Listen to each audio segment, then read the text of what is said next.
have Gina Kirby here this morning. She was one of the mentors when I was going through the Military Spouse Academy that Microsoft had started as a pilot program. And I just love her energy and her story and journey. And we're going to be talking about imposter syndrome today, which I would love to meet the person who does not struggle with this on some level. Or maybe I wouldn't. I don't know. They might scare me. I think it is probably something we all share as humans, is this feeling like maybe we don't belong in the room.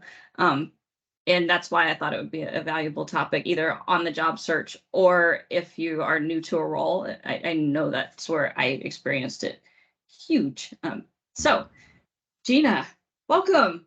Do you want to introduce yourself? Tell us what you do right now, and then as a shameless plug, she works for our military at Microsoft as a co-chair for the employee resource group. So she'll have a lot of insights on people new to roles. Happy to help. So my name is Gina Kirby. Thank you all for joining. My day job is I work at Microsoft as a senior Azure specialist. And really what that means is I sell Azure to a number of our retail customers on the West Coast. So that's what I do during my day-to-day, my 9 to 5, so to speak. Although I think we'd probably all argue at this stage after the pandemic, 9 to 5 is kind of a weird concept at this point. When I'm not working on my day job, though, I'm also, as Jacqueline mentioned, I'm the co-chair for our military at Microsoft Employee Resource Group. We have a number of different employee resource groups that are part of our diversity and inclusion organization. We represent a number of different diverse groups across the company. It's a global entity that I'm happy to represent and honored to support. So that's a little bit about me from a background perspective, and maybe why I've had some interesting, challenges around imposter syndrome is that although I've been at Microsoft for 10 years, at a variety of different stages, I kind of felt like, am I supposed to be the one that's here? Like, did you know you invited me here? When I first joined, I had no technology background whatsoever, right? I went to school for psychology. I played sports extensively and into college, but no technology background to speak of, right? This wasn't something I realized was in my wheelhouse, quite frankly, or that I could even end up at a company like Microsoft for that matter. And a lot of different groups that I've joined, I was maybe the only woman in the room. I was maybe one of few women in the room. So that also is another dimension that I bring to kind of that self-imposed perspective of, am I in the right place, right? Am I the right person? And I think that's kind of where my experience with imposter syndrome has come from.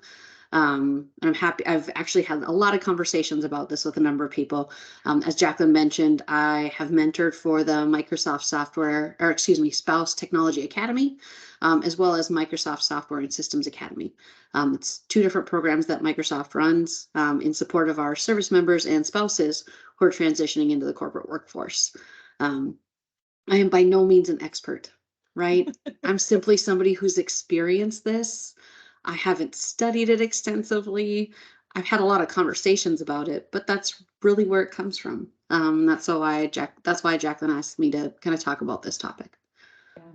And it was interesting because I recently confessed into the LinkedIn world that I spent my first year at Microsoft afraid they would fire me, and then I'd have to pay back my sign-in bonus. So I was counting from April to April because I was just convinced that they would eventually find out I really didn't know what I was doing and be like, okay, you got to go, girl. So I think that first year I struggled with this fear that any day they're going to know I don't know what I'm doing, and I'd be out. But so to kick it off, like, do you have a good definition of what you might call imposter syndrome? Is there something you would put it in a bundle and wrap it up and call it that? Yeah, there's probably more succinct definitions by professionals who have actually studied this in concept, or by those who have done research on it. For me personally, I think it's simply the sentiment that someone has where they feel like they're not part of, where they feel like they're not enough, or they are unqualified, right? It's that sentiment of feeling like outgroup. And it can be driven by a few different things. Sometimes it's external in.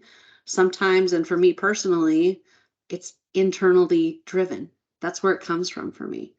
Um, and so that would be like a very short statement in terms of what imposter syndrome is and what my experience with it has been. Anthony, do you have any do you want to add to that? Or?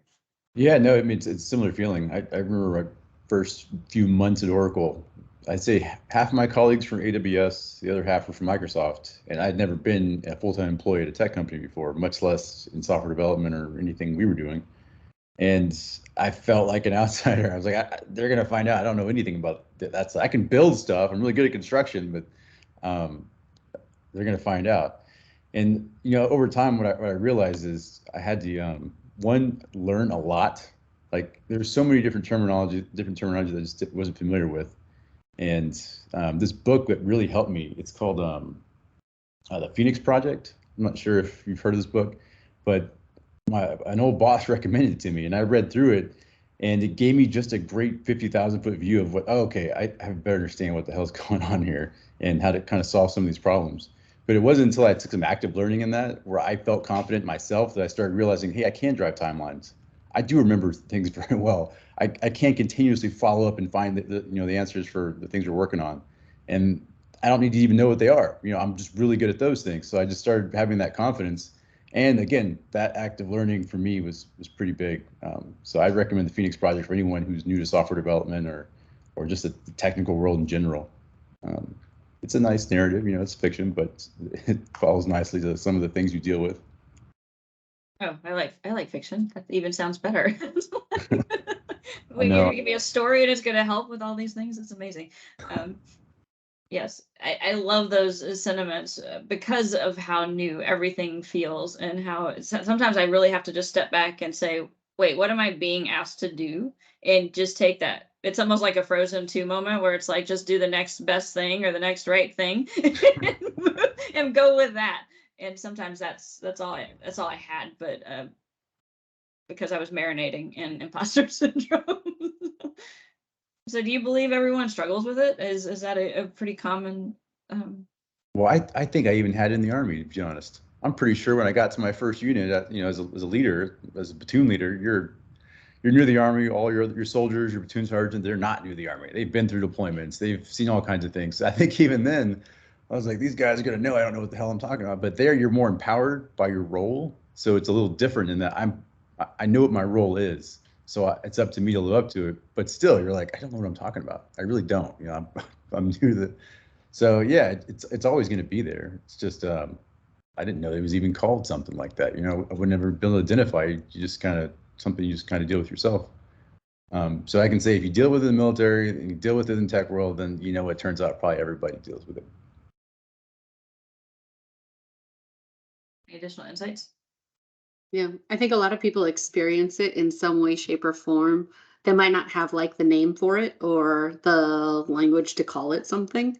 But I think a lot of people experience it at different stages, right? And kind of switching gears a little bit. For myself personally, I didn't I didn't realize it maybe as acutely as I could have until somebody else pointed it out to me, right? I made it through my first year, and a quick story as a background. The first time that I was offered my very first position at Microsoft, I received a call from my hiring manager, and we'd met once. I had participated in a presentation that I gave, and he was in the room. Some time had passed. I had just come off of maternity leave, and he gave me a call, and he said, "Hey, I've got a position that's opening up on my team. It's in your region. And I wanted to know if you'd be interested." And the imposter part of me sat there so lost that I have very little to say in that moment. I kind of just sat there and I said, okay. And he said, "So here's the salary. This is what the job expectations are. This is what you'd be in charge of and what you'd be doing. And here's some of the things the reasons why I think you'd be a good fit for it." And I'm not even exaggerating. We went through the rest of the conversation. We chatted a little bit more about what the role was. And towards the end of the conversation, the first thing I asked him was, "Are you sure?" And as a great leader, and someone that I still very much I always look back very fondly on, and that I so appreciate as being my first manager at Microsoft. He very promptly said, number one, don't ask me or any hiring manager that question ever again. Take it out of the vocabulary. So I said, okay, I will. But then the very next thing he said was, if I didn't think you could do the job, why would I have called you in the first place? And it kind of hit me. And I thought, that's a fair point. You know what you're doing, you know who your team is, and you know what you need.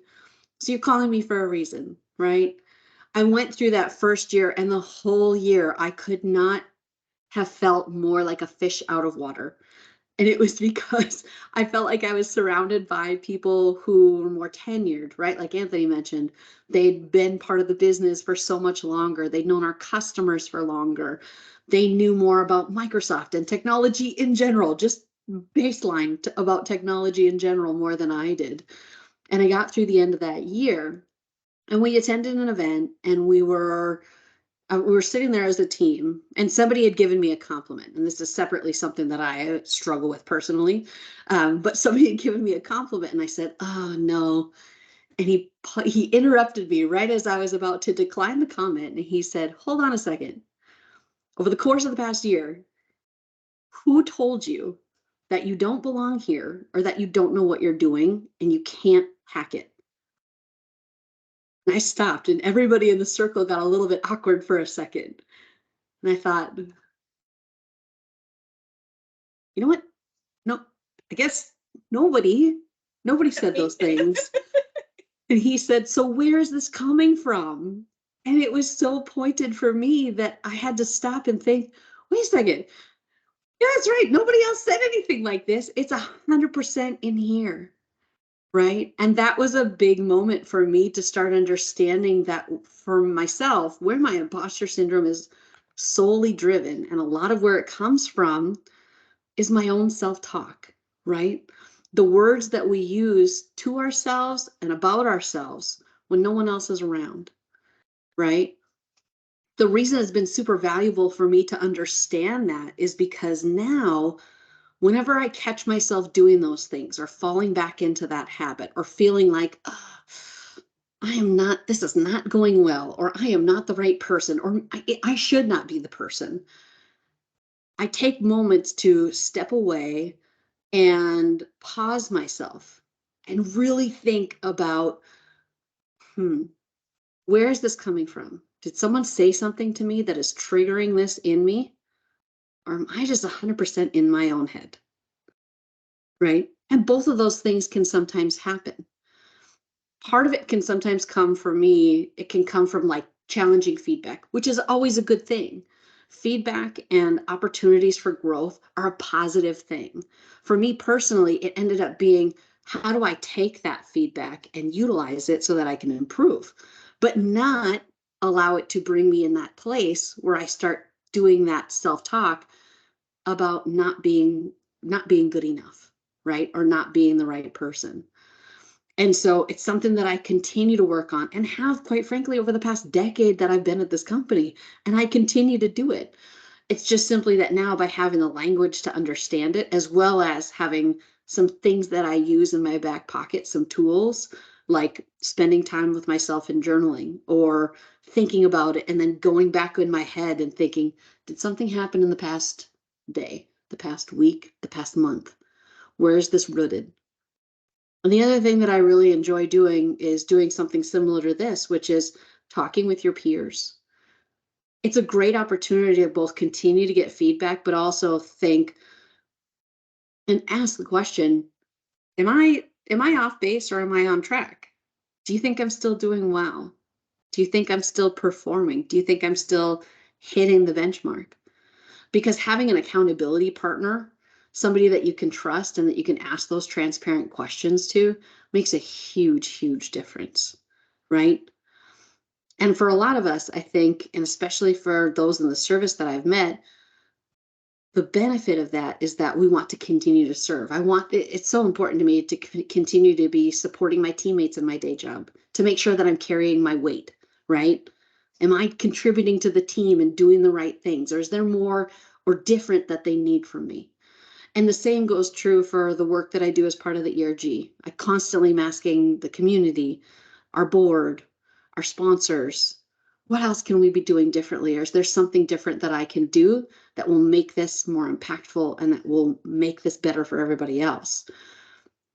And that mentality is what allows me, centering around that, to make sure that when I ask those questions, when I get that feedback, that I'm not letting it bring me down, but rather helping me elevate my game back up.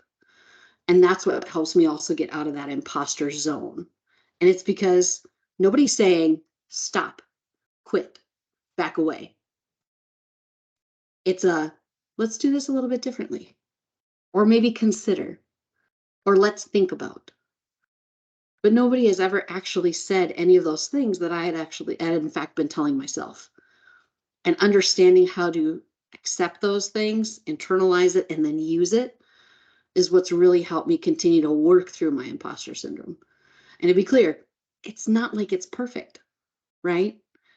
I still every now and then will come back and say to myself, no, self, no, we're going there.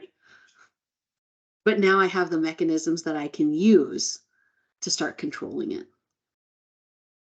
Oh, that was really powerful. I loved all of it. It really reminded me, one of the things that helped me realize I wasn't alone in this struggle was, and this may be the silliest thing, I actually ended up in a different building. I used their restroom and they had all these Post-it notes all over the window, or the glass, that were just encouraging notes. And I'm like, this is amazing. And it was all, you're beautiful. You're doing a great job today. So I was like, well, I need to start this in my bathroom. So I did. I grabbed Post-it notes and a pen and hung it on the wall and just put a starter one on. And then within a week, it was full of people saying things like, no one knows everything about the code base. Don't let the hard days ruin your experience. Like, we're all in this together. Ask the question. And I would, if I had a bad day, I would just stop and I would actually read them and soak it in and like, let me listen to, like, they're all anonymous, but they're my coworkers that are just saying we struggle too. And knowing that it's okay to be in that spot of asking questions. And then and on the theme of asking questions, one of the biggest things and the most I ended up really just admiring this manager, even though he wasn't my direct manager. He would stop meetings and he's like, wait, I don't think I'm following what's going on right here. And he had been with the company for 20 something years. And it's like when you have that person who has the tribal knowledge, the experience, has watched the literally the software we're building from its infancy, pause and say, I don't know what's happening here. It started giving me the understanding that when I saw that nobody knows everything about the code base, it's true. And it's okay to stop and ask the question. And in fact, somebody in the room may be just as confused as you. So stop and ask the question. And nobody's going to look bad at you for it. In fact, those pause moments where I'm like, wait, I don't get what's happening here. What bug are we talking about? Can we back up here? Other people would be like, yeah, I'm not following either, but it takes that first person to ask the question before the conversation gets more real and authentic, that, wait, we're all struggling about this issue right now. And somebody may not be struggling. They're the ones that are like, okay, let's back up, let's do this thing. And it becomes more clear. Scott, I see your hand up. So yeah.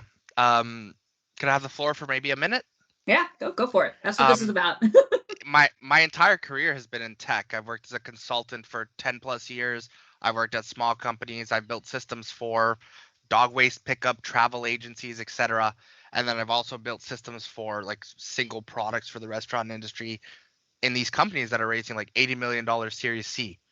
I'm very well versed as a programmer, but there's this adage with the programmers like Stack Overflow and Google are our best friend. We Google a lot. We say, a lot of our job is Googling, because even like code bases and working in big products, they're so extensive. The expectation to know every aspect of the code base, it's unrealistic. And as a senior leader, like I appreciated when staff would say, hey, can we meet for 15 minutes to discuss this functionality? I'm not quite sure how it connects or where these scripts are, where the starting point is to start investigating the bug. So that's actually appreciated in the industry because it means you're not spending. There's the adage of, okay, spend a little bit of time on yourself trying to figure it out, but limit that 30 minutes, an hour, maybe a few hours for more expensive bug. We call it time blocking. But there's this appreciation for, hey, I spent an hour, not quite sure where to start. Can we jump on a call? So it's more of this, I think it's this internal pressure we put on ourselves to know everything versus the outside is going, hey, yeah, just come talk to me. Mhm. I recently had that lesson too, when I was like struggling through something, and I was like, "Well, I kind of thought you might be too busy," and they're like, "No, we're never too busy to get clarity." So like, like if we don't spend that time getting the clarity, then we make messes. But Yeah, I absolutely. think, I think one of my favorite quotes is because I think, maybe a while ago, the thought process was like, oh, somebody's a SME. Like, this is the person who knows everything, right? They know all of it. I think, or rather, I'd maybe like to think that we've slowly graduated past that thought process. But one of my favorite quotes that I ever heard about something like that was actually Bill Nye, of all people, right? But a brilliant scientist. And my favorite thing that he ever said was, everybody you ever meet will know something that you don't. Like, that's a good point. Like, there's always something you learn from somebody else, right? That they will know that you don't, and that's okay. As long as you resound yourself in that, right? Nobody has to be the SME. You can know a lot, but nobody's going to be expecting you to be the SME. And staying away from that mentality also helps, I think, to your point, Scott, I think it also helps with imposter syndrome, because if we set that expectation as the bar, right, that somebody will know, or maybe I myself will know everything, we've already set the bar in the wrong place, right? That's the wrong aspiration to have for ourselves. And if you're fighting up against that ceiling or bumping up against that expectation, and of course you feel imposter syndrome, because that's just simply not possible, right? And so I think understanding that piece and understanding and giving yourself grace around it can help a ton. Yeah. And I think in moments as well, there was a part of it for me that was ego. There's a part of it for me where I put a lot of pressure on myself to know everything. So sometimes there was this false expectation that other people would as well. But some of the best things I did at work were, hey, you know what? I don't know. I don't know. I can sit with you for 10 minutes, try to figure it out. But if I don't think I'm the right person, yeah, go talk to Joe in engineering. Go talk to Kathy. She knows more about this subject than I do. So being able to refer, being able to direct people to appropriate resources was a mental block for me. yeah, I love that point, because I was reading the book How Women Rise, and a lot of times we will want to learn everything first before we think we can be valuable contributors to a team. But really, the best things you can do is build the relationships around your team. So I've actually been more intentional about just scheduling one-on-ones to get to know people, or and find out what they're working on, what are they experts in, and because we're not always meant to handle every problem that comes our way. When there's somebody else that can take, it takes 10 minutes where it would take me a week like, to track down, well, where do I start with this on Stack Overflow? I shouldn't be there. That's not my job as a PM.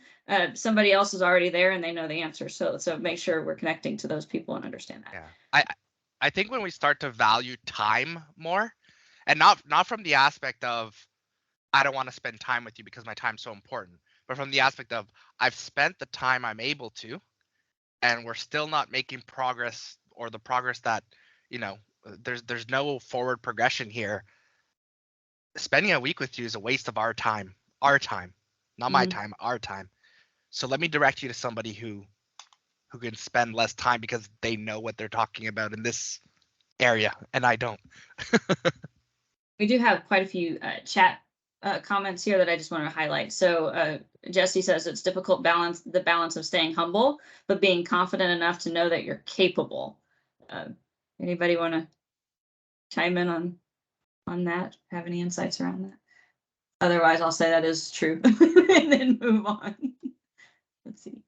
And then 100% something Natalie learned recently was to ask herself, what am I making? What am I making this mean, or what story am I telling myself right now? I love that. And let's see. just in case you're not able to see chat, SME or SME is subject matter expert. And then April tries to tell herself we ought to learn and start somewhere, which goes with the theme there. And let's see. When you're in the role of leading a team, it can feel like you need to know it all versus being a learner yourself and relying on the team to support each other. That's when imposter syndrome can come in for me. Yeah. And also, since I've been really new to a role, there's been a lot of things where I have just never done a thing before. Like I had to do a risk analysis and I'm like, what? Where do I start with that? Well, of course it's risky, but we're Microsoft. We can solve all the risks. So let's just do the thing. No, that's not the right answer. But somebody has done a risk analysis. So I was able to reach out and be like, do you have a template? What did you do? How does this work? And somebody had a template and they knew what to do and they knew how it worked. So it allowed us to go. Yeah. So- The go ahead. stories we tell ourselves, that one really resonates with me also because it's something I work on with my kids, quite frankly, right? Now as an adult, understanding how much the language I use to myself has so much influences my attitude, how I'm feeling emotionally and physically, quite frankly. Understanding how those things are influenced by that self-talk and the stories you tell yourself. I try and stress with my kids and we try and work on it on a regular basis that I want them to develop more positive self-talk at an earlier age than I did because I didn't know that it would be so important to me later on in life. And it's definitely been something that we focused on. Yeah. Wendy, I see your hand. Go ahead. But what you just said actually is something that I have felt most of my life. And it's with a lot of what we're learning and a lot of the activities we're going through is teaching me new things every day and how to fill some of the voids that maybe weren't taught when we were kids so that we can handle them better. And also I am traveling right now, so if me bouncing around upsets anybody's tummies, let me You're know. fine. But I really do agree with the statement that you just made because that really does hit home with me too. Yeah, I think that's one of the brilliant things about having children is when you start seeing, like, am I going to break the cycle of things I was told, or am I going to change the dialogue for someone else? And even through social media, I love for people to know that they are enough right now for what you're being asked to do. And I hope that all of you can at least, if we leave this call with one theme, it's that you are enough to do what you're being asked to do. And I had someone call it bricks in the backpack, where we throw in all these bricks in our backpack and we carry them around. And your dog is cracking me up. We carry them around with us, but we're the ones putting the bricks in the backpack, not other people. So really be cautious about what you're allowing in that you carry around. And Scott, I see your hand up. Please go ahead. Yeah, I think what we tell ourselves and, what am I making this mean? I've been on this crazy journey of self-discovery, moving from tech to I'm humanities and working with individuals, no longer being part of a corporation, having a coaching practice. I'm learning a lot. And for me, that what am I making this mean? It's the word purpose. Like, what's my purpose? Why am I doing this? And I think there's a lot of benefit in that positive self-talk. And I'm a big proponent too that even having these talks with people in our support system, I'm a big proponent, like someone who isn't family, someone who has an objective perspective. I'm a big proponent of high performance leaders having a therapist or having their own like executive coach, because being able to sit there across from somebody and have them hold a mirror to you and say, I'm hearing some self-doubt here. I think I'm hearing self-doubt. But one of the biggest strategies that I've used as well is imagine the situation. And imagine that somebody you really care about was going through this exact same thing. What would you tell them? And people's mindset shifts rapidly in that moment. And it's like, okay, well, you would tell somebody you care this. How is that different from what you're telling yourself? And there's in moments, there's this, the self-doubt, the can I do this? Am I a fraud? in moments, I think I've set my bar personally so high. My standard for myself is so high that when I'm not reaching that, I'm feeling that imposter syndrome. I'm feeling that failure. Yeah. I have the things I will say to myself, if anybody else said them to someone I cared about, I would be ready to throw down with that person. But yet I somehow think it's okay for me to talk to myself that way. And I'm trying to learn, even like life is a big journey of learning, right? I'm still trying to learn. It's not okay, Jacqueline. It's not okay. If anybody said that to anybody you cared about, it Yeah. would not be acceptable. I think it's interesting. One thing I do as well with people is this notion of you really love helping people. You have this propensity to help. What would happen if you imagined yourself as a different person? This internal you is a different person you're trying to help. What would that look like? And that also can kind of shift of, hey, I'm helping inner Scott. And that can shift the mindset a little bit as well. Yeah. And I think where that makes a big difference is I have a tendency to prioritize other people first, right? But you're spot on, Scott, which is if I were to think about myself as an external person, right? Like as an objective person, that's not me, in fact. And I were to look at the things that are going on in my life, in my behaviors, in my output, and see gaps or things that I needed. It helps me give myself the space to then reprioritize and create that opportunity for myself. Because it's important that we give ourselves that space and that we allow ourselves the opportunity to grow and continue to grow, but also take care of ourselves as much as we take care of everybody else. It's really important. Yeah, space and silence are two big ones for me. Mm-hmm. And Wendy, you have your hand up. There are a couple of comments I just want to call out in chat that like kids are a mirror and they reflect how we talk about ourselves to ourselves and allow a chance to course correct. And then Brenda, I love your comment that one thing she often expresses to her children is to remind herself that just because we're scared about something doesn't mean we shouldn't or can't do it. I'm starting to try and tackle that with if I'm scared about something, it means I should do it. Like unless it's actually jumping, like skydiving. That's my 80-year-old goal, not my 40-something-year-old goal. But like, but if the fear is probably it's just our brain's way of coping, right? Like it doesn't like change. It likes to know exactly what's coming so it can adapt and respond. And fear is the way of being like, this is brand new. I don't know if I like this. But those are usually the things that change me as a human or catapult learning for me is those times when I'm like, all right, I'm terrified. Let's figure out what is step one. Yeah. I think fear, like we talk about analysis paralysis, taking so long to analyze the entire situation that no action happens, but also this notion of fear paralysis where we're just stuck and we can't take a first step because we're so worried. And there was the comment in chat that talked about learned behavior. And I think it's important when we feel fear. Like sometimes when I'm on these calls, somebody's expressing, their discomfort with silence. And I go, can we do an exercise? Can we sit here for a minute in silence? And I want you to understand what you're feeling and why you're feeling it.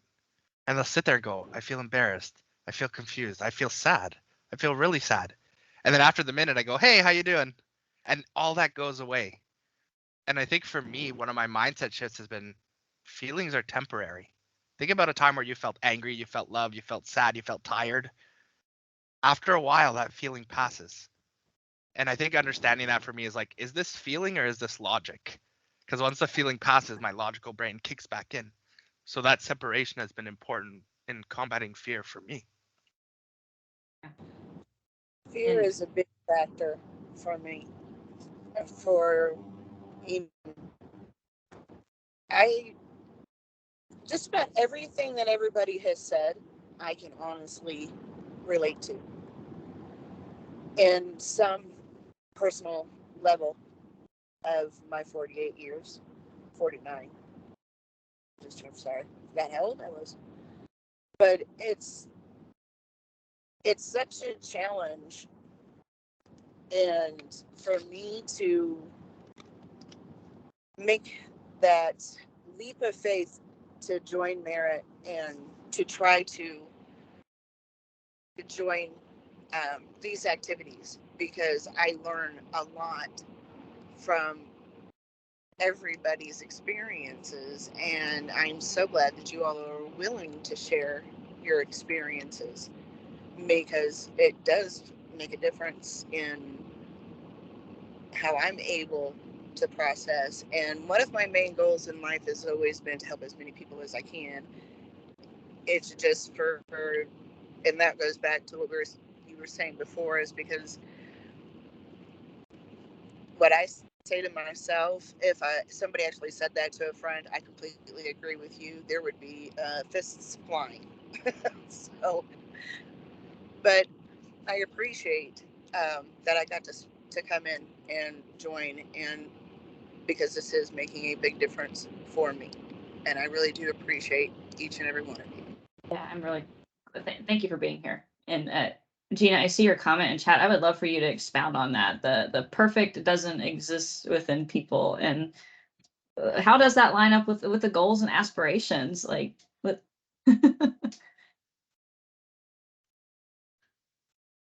I think for me, it's something I talk about with my kids, right? But it's also something that's just in general, a good reminder.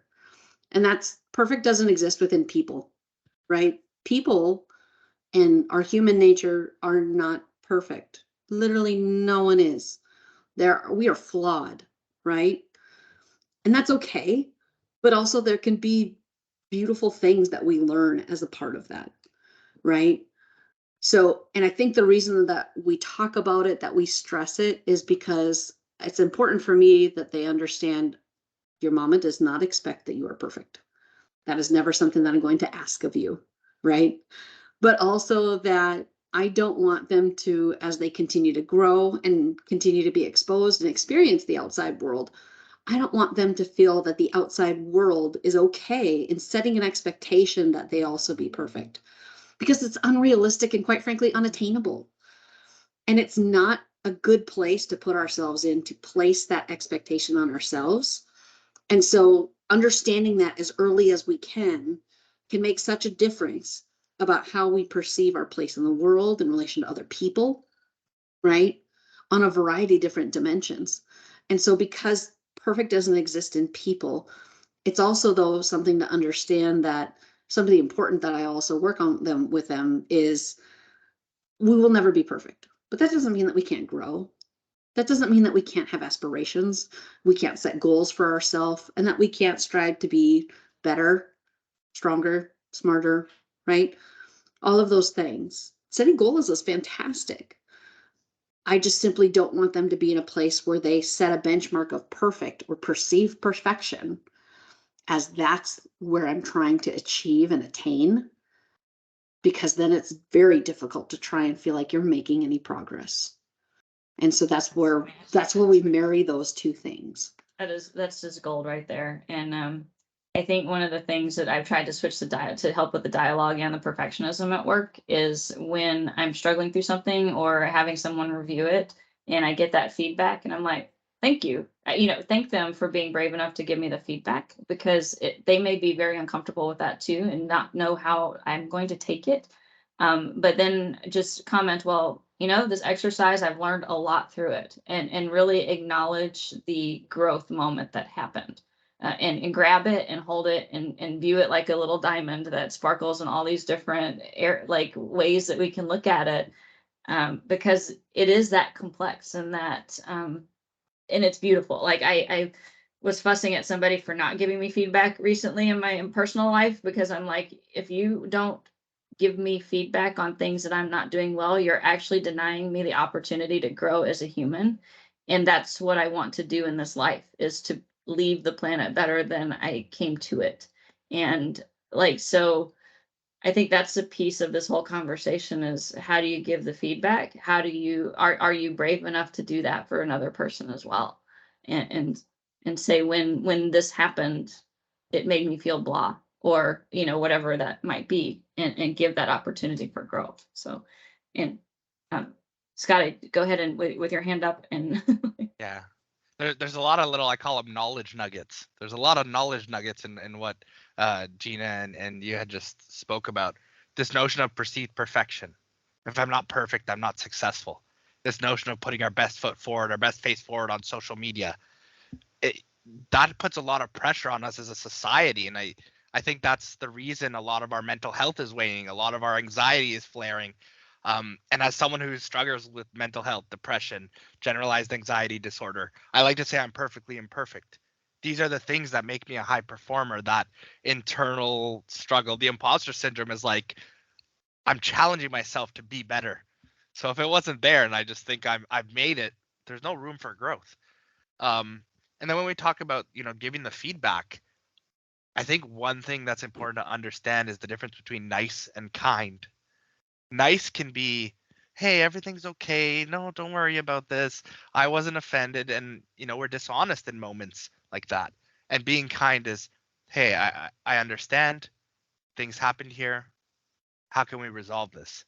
That's kind. And it may ruffle feathers and it may shock some people that we're finally speaking about our boundaries, speaking about, our energy and keeping ourselves in a good mental state.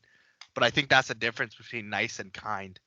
And when we talk about failure, I think failure is only failure if we don't learn something from it.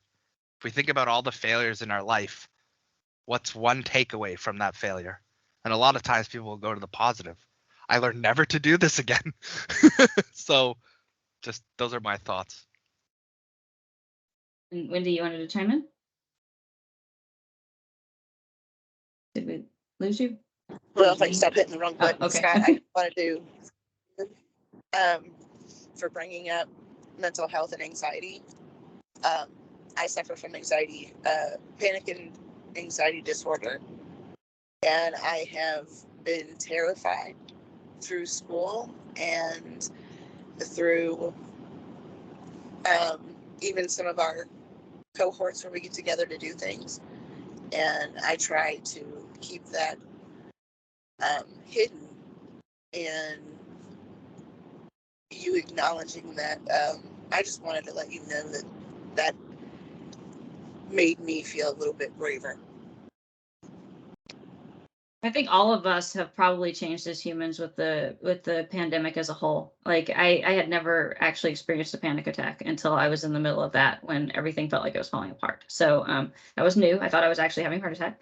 So if you think you're having a heart attack, it might be anxiety or Yeah, I was anyway. I was in the ER over Christmas I had my first full blown panic that I thought I was having a heart attack. There's just this tightness in the chest, and but I think one thing that has helped me, like having a therapist. I know there's a stigma around that, but we say let's talk, but when we talk about these things, they can be scary. They're scary for the people experiencing them. So therapy has really helped me try to understand myself. And for me, one of my big differences was understanding the difference between feelings. We have different words for different feelings in the English language because they're different. So for me, when my anxiety flares and when I get nervous, I try to convince myself I'm excited, because excitement and nervousness can feel very similar. And for someone who can't differentiate, excitement will bring my anxiety to the surface sometimes. So I try to tell myself, I'm not nervous, I'm excited. I'm excited. I'm excited. Let's go. And that can change and shift my mindset too. But it's hard. I think a lot of our battles, this notion of we're our own worst enemy in moments, rings true for me at least. Yeah. Let's see. Jesse, I love your comment that the engineer in me sees it's just that as we have to build bad ones to learn how to build a good one, we have to allow ourselves to make mistakes and fail in order to learn how to succeed. And we're always a work in progress, evolving. And will you let the foundation of yourself rot and fall apart, or build something beautiful and strong? And I think that's one of the beautiful things about us as humans, is that we have this tenacious ability to keep going and grow through things. And see, Natalie says she loves the lesson from failure from Scott. She's had a couple of job rejections recently that stung. So she made a list of 10 reasons why this is the best thing to happen to me. And it definitely helped identify. I love that. And we are getting a little bit close to time. So I want to make sure, Gina, you have the floor if there's anything else that you might want to chime in as far as getting like any last nuggets of imposter syndrome and what do we do with it and all of those pieces. Yeah. So first of all, is there any other questions that anybody had or anything else that I can answer? I want to make sure I give everybody else space. I think silence means we're good. Yep. No problem. I was also give a few extra seconds because I know I personally struggle with mute button issues. Especially if you're not used to using Teams. Right. Yeah, 100%. No, I think as kind of like a closing thought, or as kind of like just a final note, the thing that's most important is that, number one, make sure you understand and accept the reality that you're not the only person, if you struggle with imposter syndrome, that feels that way, right? It might not be in somebody's day job that they feel like an imposter. It might be in their relationships. It might be as a parent. It might be as a sibling. While we're taking this in a workplace setting because it's on LinkedIn and through LinkedIn, it doesn't mean that that's the only place that it exists, right? I think the thing that's been most valuable for me is understanding where my starting place was as I started to figure out how I was going to deal with this, because it has been something that's been ongoing for me personally. And the starting place for me was understanding I need to spend some mindful time with myself and apart from everybody else, right? But some mindful time with myself and understanding where are some of these things that are causing my imposter syndrome coming from, right? Understanding source. Because maybe it's something that was a comment from somebody else and it's an area where you want to work on addressing how you hear, accept, and ask for feedback. Maybe it's entirely self-motivated and it's you in your own head, which is very common, right? At which point you kind of want to start examining what's causing this self-talk and where is this generated from? And that can, to be clear, working through imposter syndrome, and that's why I don't say solving, curing, or getting over imposter syndrome, because I don't know that those things exist, right? But we can improve, that's for sure. But as you examine those things, it might take time, right? It might rip open old wounds. And so as you think about it and as you work through that process on your own, be patient with yourself, be kind to yourself, and give yourself both space and grace that it's challenging, right? For a variety of reasons. And some of them we talked about here today. But it's okay that you work through them. I think the best thing that you can do for yourself is to take that first step and try starting to figure it out. Because if we don't act on it and you don't recognize that it's happening and take a step, just one step as an action towards understanding it, you'll continue to feel out of place or out group or like you don't belong or you're not the right person. I think it's okay that you invest in yourself and you owe it to yourself, right? That it's a good thing that you explore it more and look at it as an opportunity to grow. I love that. And I love the point about like the where's the dialogue coming from. When I first started after this massive employment gap, first 2 weeks on the job, I remember someone who was supposed to be training me was like, have you ever managed anything before? And it was kind of said just like that. And let me tell you how many times that statement came back in the next multiple years when I was having a rough day. Well, have you ever managed anything before? And it's actually laughable because as a military spouse, heck yeah, have I managed things before? In fact, I've managed things you've probably never seen in your life that have to do with life and death. So thank you very much. But I had to interrupt that a million times, it feels like, because it came back in those weak moments to remind me that I wasn't hitting the bar, which was not true. So it's like, be careful who you give power to on the things that they say, because that statement could have destroyed me as much as it helped build me up and motivate me. So lesson learned. And we do only have a few minutes here, but Wendy had her hand up first. I will let you chime in, and then Scott, and then we'll do the last. Again, if you want to put LinkedIn profiles in the chat, by all means, feel free to do that with each other. It's an opportunity to grow your network as well. So I did not get signed in, so if anybody would like to add me to their LinkedIn, because I cannot see the chat, so I cannot enter into the chat. As a military wife or prior service, he's no longer serving, but I totally understand what you're talking about there. And the one thing, this is kind of off subject, but it's something that I have been trying to make everybody aware of. I don't, Philips, I don't know if anybody uses a CPAP, a BiPAP, or a ventilator. If you know anybody, or if you do, and it was produced after 2015, please check your machines online. There is a massive lawsuit, and it is causing all kinds of cancer and all kinds of massive issues. So it's that's, and just to say thank you again, but this is the only way I know how to help anybody who might be dealing with something that they're unaware of. All right. Well, thank you for that. And then Scott. Yeah, a few takeaways.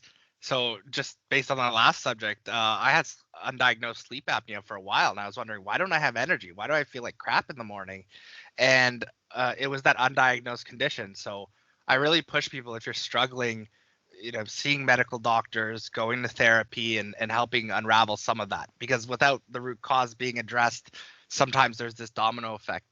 The other thing was, mindful time with ourselves, trying to understand. And for me, that's been, from a scientific perspective, putting our brain in theta wave state, which is the state of enhanced creativity. And that usually comes right before you're falling asleep. But another way you can do that is sitting under the shower. Finish the hygiene portion, sit under the shower, close your eyes, and listen to yourself and ask questions. And that helped me unravel. Also a $3 investment, pens and a notebook. Leave them near your bedside. Biggest thing I've done to help fix my life. Those were my one step as action.